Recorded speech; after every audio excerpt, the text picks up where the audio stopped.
வணக்கம். நம்ம Greenland nursery தோட்டத்தில் இருக்கக்கூடிய ஆயினி பலா செடியை தான் பார்க்குறீங்க. இது வந்து ஒரு ஒட்டு செடி. இந்த ஆயினி பலா பார்த்தீங்கன்னா ஒரு 40-50 அடி உயரம் வளர்ந்ததுக்கப்புறம் தான் காய்க்கும். இது 3 வருஷத்துலேயே காய்க்க ஆரம்பிச்சிருக்கு. 2 பிஞ்சுகள் இதில் இருக்கிறத நீங்கள் பார்க்கலாம். இதிலே லாஸ்ட் இயர் நமக்கு ஆண் பூக்கள் மட்டும்தான் வந்தது. இந்த வருஷம் வந்து பெண் பூக்களை வந்து பழங்கள் வந்திருக்கு. இதை வந்து நம்ம ஒட்டு செடியாக இருக்கிறதுனால நிறைய ப்ரூன் பண்ணி வளர்த்தோம். கீழே பார்த்தீங்கன்னா ஒரு 3 அடி ஹைட் விட்டு அதுக்கப்புறம் அந்த பிரான்ச்சஸை கட் பண்ணி ஒரு கொடை போல அமைப்பு கொண்டு வந்தோம். இந்த ஆயினி பலாவை பொறுத்த வரைக்கும் என்ன பிரச்சனைனா பழங்கள் பறிக்கிறது தான் பிரச்சனை. இந்த மாதிரி வளர்த்தோம்னா பழங்கள் பறிக்கிறது சிரமம் கிடையாது. நம்மளே யார் குழந்தைங்க கூட பறிக்கலாம். கீழே காய்க்கும், ஃபுல்லாகவே காய்க்கும். அப்படி கற்பனை பண்ணி பாருங்கள்.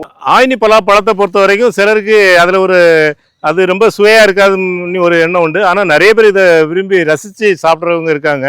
அவங்களுக்காக தான் இந்த பதிவு. நீங்களும் உங்கள் தோட்டங்களில் வளர்க்கணுன்னா இந்த மாதிரி ஆயினி பலாவை வளர்க்கலாம். இந்த மரத்தை பொறுத்த வரைக்கும் அந்த மரம் வளர்ந்து ஏஜ் ஆகும்போது தான், இப்போ 3 வருஷம் ஆச்சு, 4வது 5வது வருஷம் ஆகும்போது இதனுடைய சுளைகள் அதிகமாக வரும்.